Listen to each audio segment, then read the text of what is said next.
Rajkumar Periyasamy direct ചെയ്ത late major Mukund വരദരാജൻ്റെ life story പറയുന്ന അമരൻ.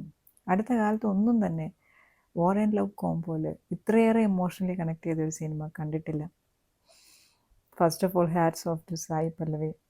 എന്ത് പറയാനാണ്, ഇങ്ങനെയൊക്കെ അഭിനയിച്ചു കഴിഞ്ഞാൽ നമ്മളൊക്കെ ഇങ്ങനെ കരഞ്ഞ് തിയേറ്ററിൽ ഏതാണ്ടൊരു ലെവലാവും. ഞാനിങ്ങനെ ആലോചിക്കുകയായിരുന്നു ഈ സിനിമ കണ്ടുകൊണ്ടിരുന്നപ്പോൾ, എത്രയൊക്കെയായാലും ഈ സിനിമ നറേറ്റ് ചെയ്യുമ്പോൾ ഇതൊരു ഒബ്ജക്റ്റീവ് ക്യാരക്ടറല്ലേ ഒരു ആക്ടറിന്. അപ്പോൾ ഈ ഇന്ദു റബേക്ക വർഗീസ് എന്ന് പറഞ്ഞ ഈ ക്യാരക്ടറിനെ എങ്ങനെയാണ് സായി പല്ലവി ഇതുപോലെ അബ്സോർബ് ചെയ്തിട്ട് അഭിനയിക്കാൻ, എന്തായിരുന്നു അതിൻ്റെ ഒരു ബേസ് എന്താണെന്ന് എനിക്ക് അത്ര ആലോചിച്ചിട്ട് മനസ്സിലാവില്ല. എങ്ങനെയാണ് ഇങ്ങനെ അഭിനയിക്കാൻ പറ്റുക? ഒരു മറ്റൊരാളുടെ ഫീലിങ്സിന് നമുക്ക് ഇത്രയേറെ നമ്മുടെ ഒരു സ്വന്തം അല്ലെങ്കിൽ അതിലും മേലെ നിൽക്കുന്ന ഒരു ഇമോഷണൽ ഒരു ഫ്ലോഡ് കൂടിയിട്ട് സ്ക്രീനിൽ അവതരിപ്പിക്കാൻ പറ്റുക, അത് എത്ര ആലോചിച്ചിട്ടും എനിക്ക് മനസ്സിലായിട്ടില്ല. ഇതിന് മുന്നേ എനിക്ക് വിരാതപർവ്വത്തിലാണ് വെണ്ണല എന്ന് പറഞ്ഞ ക്യാരക്ടർ, അതിൻ്റെ ലാസ്റ്റ് ഷോട്ടിൽ ശരിക്കും ഞാൻ കരഞ്ഞുപോയി. കാരണം അത് എനിക്ക് താങ്ങാൻ പറ്റിയില്ല. അത്രയൊരു ഇൻറ്റൻസിറ്റി ഉള്ളൊരു പ്രണയം തന്നെയാണല്ലോ അതിലും കാണിക്കുന്നത്.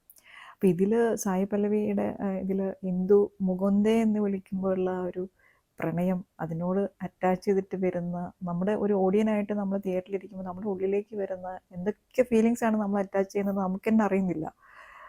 ഇത് അറിയാതെ തന്നെ നമ്മുടെ ഉള്ളിൽ വരികയാണ്. അപ്പോൾ ഇതൊരു ഫിലിം മേക്കിങ്ങിൽ രാജ്കുമാറിൻ്റെ ഏറ്റവും വലിയ ട്രേറ്റ് ഇതായിരിക്കും, ഓഡിയൻസിൻ്റെ കൂടി ക്യാരക്ടേഴ്സിൻ്റെ എല്ലാ ഫീലിങ്സിൻ്റെ കൂടെയും ആ ഒരു ഇമോഷണൽ ഫ്ലോയുടെ കൂടെ ട്രാവൽ ചെയ്യിപ്പിക്കുക. അത് ഒരു ഇഞ്ച് പോലും ഡിസ്റ്റൻസ് ഇല്ലാതെ അത്രയും കണക്റ്റഡായിട്ട് ട്രാവൽ ചെയ്യിപ്പിക്കുക എന്ന് പറയുന്നത് അത്ര ഈസി ആയിട്ടുള്ളൊരു കാര്യമല്ല. എന്തായാലും അത് ഈ സിനിമയുടെ ഒരു വലിയ ഹൈലൈറ്റ് അതാണ്. അതിൻ്റെ അത് നമുക്ക് ഫീൽ ചെയ്യിപ്പിക്കുന്നത് ആക്ടേഴ്സാണ്. ഇപ്പോൾ ഒരു ടിൻറ്റ് പോലും മേക്കപ്പ് ഇല്ല. ഒരു സായി പല്ലവിയുടെ കാര്യം പറയാം, ഒരു ടിൻറ്റ് പോലും മേക്കപ്പ് ഇല്ല, ഒരു ഗ്ലാമറസ് ആയിട്ടുള്ള അറ്റയർ ഇല്ല. എന്നിട്ടും ഈ ക്യാരക്ടർ എന്ന് പറയുന്നതിൻ്റെ ഒരു എന്താ പറയുക, അതിൻ്റെ ഒരു പ്യുവർ ടാലൻ്റ് ഓൺ സ്ക്രീൻ ഇത് എനാക്ട് ചെയ്യുന്നതിൻ്റെ, അതും നമുക്കൊരു ഒരു ഫിക്ഷണലാണോ റിയലാണോ എന്ന് നമുക്ക് സ്ക്രീനിൽ നോക്കിയിരിക്കുമ്പോഴേ നമുക്ക് മനസ്സിലാവില്ല. അങ്ങനെയാണ് ഈ ക്യാരക്ടറിനെ സായി പല്ലവി പ്രസൻറ്റ് ചെയ്തിരിക്കുന്നത് സ്ക്രീനിൽ. എക്സലൻറ്റ് പെർഫോമൻസ്, ഒന്നും പറയാനില്ല. ഇനിയിപ്പോൾ ഇതിൻ്റെ കൂടെ തന്നെ കോംപ്ലിമെൻ്റ് ചെയ്തുകൊണ്ടാട്ടോ ശിവകാർത്തികേയനും അഭിനയിച്ചിരിക്കുന്നത്. മേജർ മുകുന്ദായിട്ട് വരുന്നത് ശിവകാർത്തികേയനാണ്. ശിവകാർത്തികേയൻ്റെ എനിക്ക് തോന്നുന്നു ആ ഒരു കോളേജ് കാലത്താണ് സിനിമ തുടങ്ങുന്നത്. അപ്പോൾ ഒരു കോളേജ് സ്റ്റുഡൻറ്റ്, അവിടുന്ന് ഒരു സൺ, ഒരു ലവർ, ഒരു ഹസ്ബൻഡ്, ഒരു ട്രൂ സോൾജിയർ, പിന്നെ ആർമിയിൽ ജോയിൻ ചെയ്തതിന് ശേഷമുള്ള പ്രോഗ്രഷൻ, അത് എൻഡ് വരെ ഉള്ള അതൊരു രാഷ്ട്രീയ റൈഫിൾസിൻ്റെ ആ ഒരു ടീം ലീഡാവുന്ന സമയത്ത് ഈ ഒരു ടീംമേറ്റ്സിനോടൊക്കെയുള്ളൊരു ഒരു ഇമോഷണൽ കണക്റ്റ്, ഇങ്ങനെ മൊത്തത്തിൽ ഈ സിനിമ ആ ഒരു പ്രോഗ്രഷൻ ഉണ്ടല്ലോ ക്യാരക്ടറിൻ്റെ, മെൻ്റലി ഫിസിക്കലി, അത് കൃത്യമായിട്ട് നമുക്ക് ഫീൽ ചെയ്യുന്നുണ്ട്. ശരിക്കും ശിവകാർത്തികേയൻ്റെ ആക്ടിങ്ങിലും നമുക്കത് ശരിക്കും ഫീൽ ചെയ്യും. അപ്പോൾ എനിക്ക് തോന്നുന്നു ഇതുവരെ കണ്ട ശിവകാർത്തികേയൻ്റെ സിനിമകളിലൊന്നും ഇത്രയേറെ ഒരു ക്യാരക്ടർ ഒരു ട്രാൻസ്ഫോർമേഷൻ അല്ലെങ്കിൽ ഒരു ക്യാരക്ടർ പ്രോഗ്രഷൻ ഒന്നും കണ്ടിട്ടില്ല. This must be his career best so far.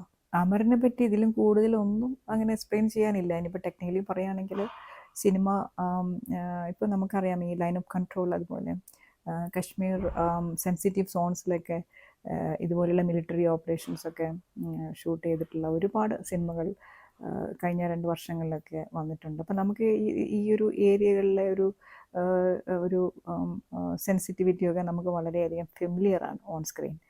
അപ്പോൾ അത് വെച്ച് നോക്കുമ്പോൾ ഈ സിനിമയുടെ പ്രത്യേകത എന്താണെന്ന് വെച്ചാൽ ഭയങ്കര ഒറിജിനലായിട്ടാണ് ഫീൽ ചെയ്യുന്നത്. നമുക്കൊരു അതിന് വേണ്ടി ക്രിയേറ്റ് ചെയ്തിട്ട് അങ്ങനെ ഒരു എടുത്ത ഷോട്ടുകളായിട്ടൊന്നും ഫീൽ ചെയ്യില്ല. ഭയങ്കര ഒരു ഫ്ലോ ഉണ്ട്. ഇതിൻ്റെ ഒരു ടെക്നിക്കൽ ക്വാളിറ്റിയും അത്യാവശ്യം, ഇതിൻ്റെ ഒരു പ്രൊഡക്ഷൻ ക്വാളിറ്റി ഒക്കെ ഭയങ്കര ഒരു ടോപ്പ് നോച്ച് ആയിട്ട് തന്നെയാണ് നിൽക്കുന്നത്. എന്തോ ഒരു ഒറിജിനാലിറ്റി ഫീൽ ചെയ്യുന്ന ഒരു ഷോട്ടുകളാണ് ഈ ഒരു കാശ്മീർ സോൺസിലൊക്കെ നമ്മൾ ഈ ഓപ്പറേഷൻസിലും അതുപോലെ തന്നെ ടെററിസ്റ്റ് അറ്റാക്കുകൾ, ഇങ്ങനത്തെ എല്ലാ കാര്യങ്ങളും ഡീൽ ചെയ്യുന്നതിലൊക്കെ വളരെ ഒറിജിനലായിട്ടാണ് തോന്നുന്നത്. ഒട്ടും നമുക്ക് ആർട്ടിഫിഷ്യാലിറ്റി ഫീൽ ചെയ്യാത്തൊരു സിനിമയാണ് അമരൻ.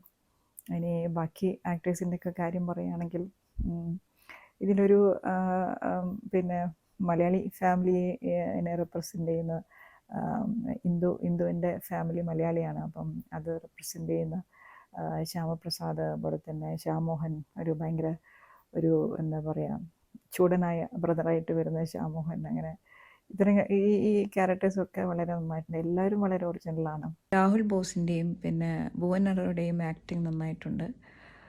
ജി.വി. പ്രകാശിൻ്റെ മ്യൂസിക്കും പിന്നെ അമരനെ എൻഹാൻസ് ചെയ്യുന്നുണ്ട്.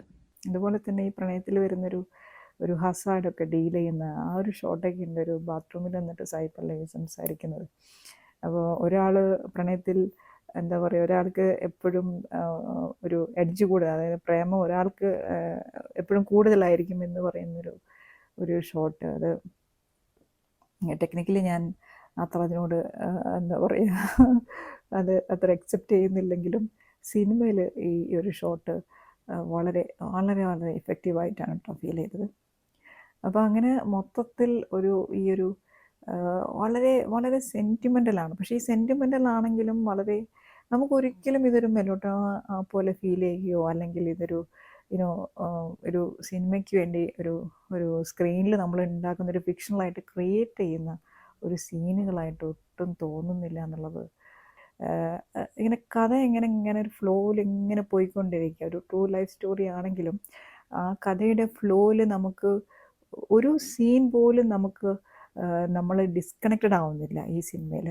അതങ്ങനെ അങ്ങനെ അങ്ങനെ കണക്ട് ചെയ്തിട്ട് പോകുന്നു. ക്യാരക്ടേഴ്സ് ബാക്കി ഇപ്പോൾ ഗീതാ കൈലാസം, അങ്ങനെ അവർ അമ്മയായിട്ട് വരുന്നത്, അത് കുറച്ചും കൂടി അത് അവർ നന്നായിട്ട് അഭിനയിച്ചിട്ടുണ്ട്. അത്ര അങ്ങനെ ഭയങ്കരമായിട്ടുള്ള സീനുകളല്ല, പക്ഷേ ഉള്ളതിൽ ഒരു നല്ല രസമായിട്ടാണ് ചെയ്തിരിക്കുന്നത്. ഇതൊരു OTT വരാനായിട്ട് നിങ്ങൾ വെയിറ്റ് ചെയ്യണ്ട, എല്ലാവരും തിയേറ്ററിൽ പോയിട്ട് കാണുക. കാരണം ഈ സിനിമ നമ്മൾ ഒരിക്കൽ പോലും നമുക്ക് ഒരു ആസ്പെക്റ്റിലും ഈ സിനിമ നമ്മളെ ഡിസപ്പോയിൻ്റ് ചെയ്യിക്കില്ല, അത് ഉറപ്പാണ്. നമുക്ക് വേറെ സിനിമയ്ക്കായിട്ട് അടുത്ത് തന്നെ കാണാം. Thank you so much for watching.